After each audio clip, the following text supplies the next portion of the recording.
So in this section, we are going to talk about PCM and the 4 orientations and how the guiding principles of PCMA and the 4 orientations of our district's equity work are aligned. Okay.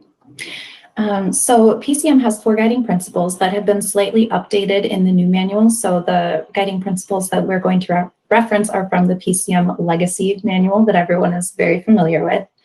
And then we'll also talk about the 4 orientations. The 4 guiding principles of PCM are respect for human dignity and freedom from pain, freedom of choice, least restrictive alternative, and continuous feedback. And those align really nicely with the 4 orientations, which include critical pedagogy, humanizing, agency, and building authentic relationships. One of the things that I do want to point out as we go through each of these guiding principles and how they align with our 4 orientations is that this information is going to help the staff that you're training really digest and apply these guiding principles and how they relate to the 4 orientations rather than just memorizing them and then using rote responding so that they can answer the question on the PCM exam. So this information will be really helpful for you to share as you go through that training with new staff. So the first parallel that we're going to draw is between the PCMA component of respect for human dignity and freedom of pain and how that really connects to humanizing of the 4 orientations.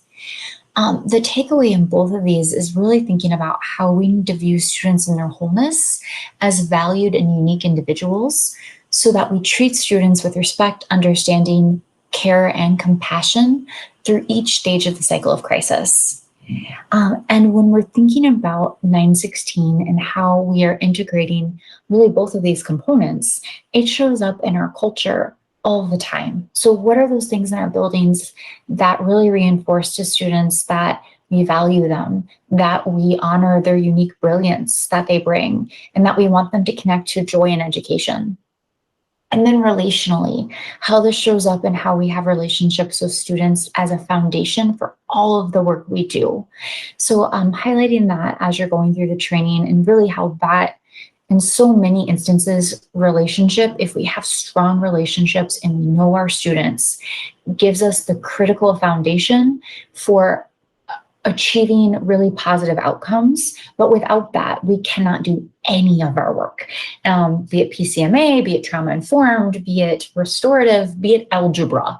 Our students and scholars need us to have that really firm foundation of caring, collaborative, supportive relationships. And in that, it is about centering student voice and how we can offer families and students transparency and choice. And that really connects to the next component. I'll pass back to Jenna. Okay.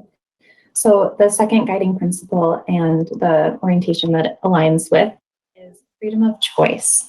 And that aligns really well with agency. And within freedom of choice, so PCMA has different examples of how we offer freedom of choice within using the strategies and interventions that we're trained to use. In most crisis intervention systems, individuals are given little, if any, opportunity to make choices. And in PCM, the individual controls the application of crisis intervention procedures by the choices that they make. And then with the alignment to agency, our students are seen as co-constructors of their educational experiences and ultimately as powerful agents of change. So really what we want to emphasize as we're providing this information to participants of the initial PCM training is that we offer choice at every level. We might use different prevention strategies by getting information from the student through student interviews or preference assessments and collaborating with them on behavior plans like setting goals, what they'd like to earn as rewards, and then creating predictable responses along with them. We also offer choice during pre-crisis and post-crisis.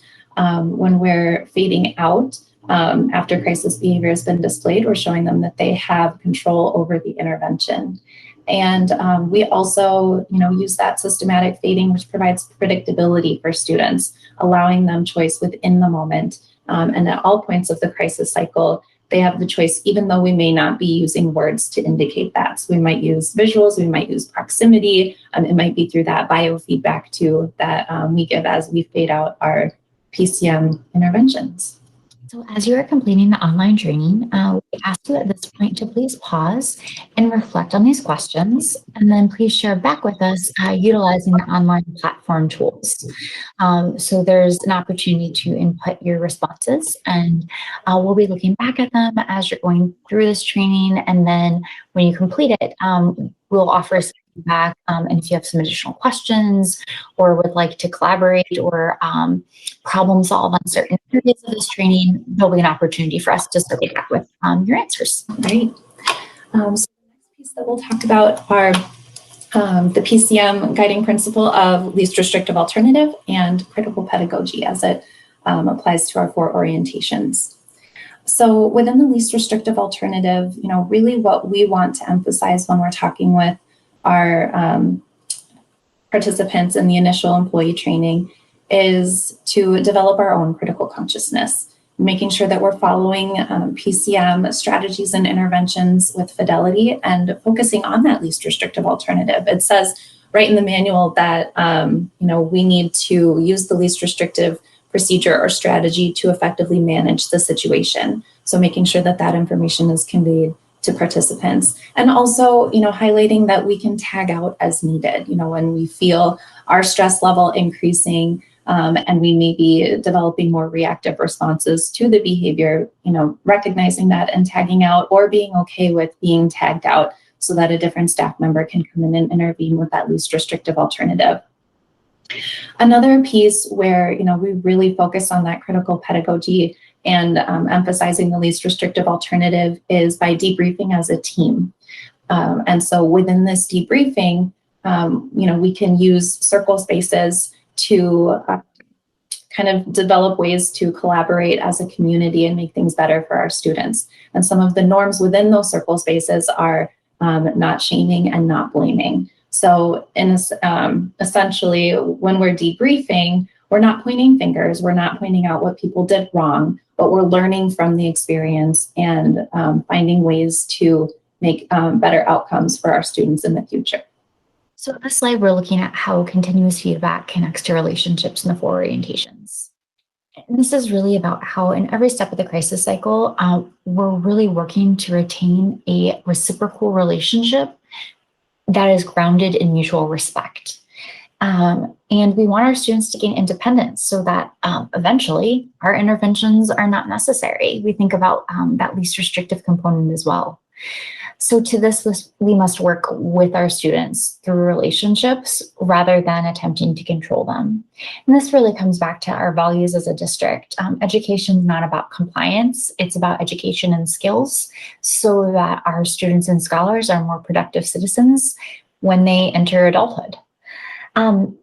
When we're thinking about these components of continuous feedback too, one of the points, as Jen and I were kind of thinking through the slides, that's important to note is that it's not always verbal. Oftentimes, continuous feedback happens in a crisis cycle through our body language. So how are we looking for that body language in our students and scholars? And that comes back to us knowing them really well. And how are they reading the cues that we're giving them too?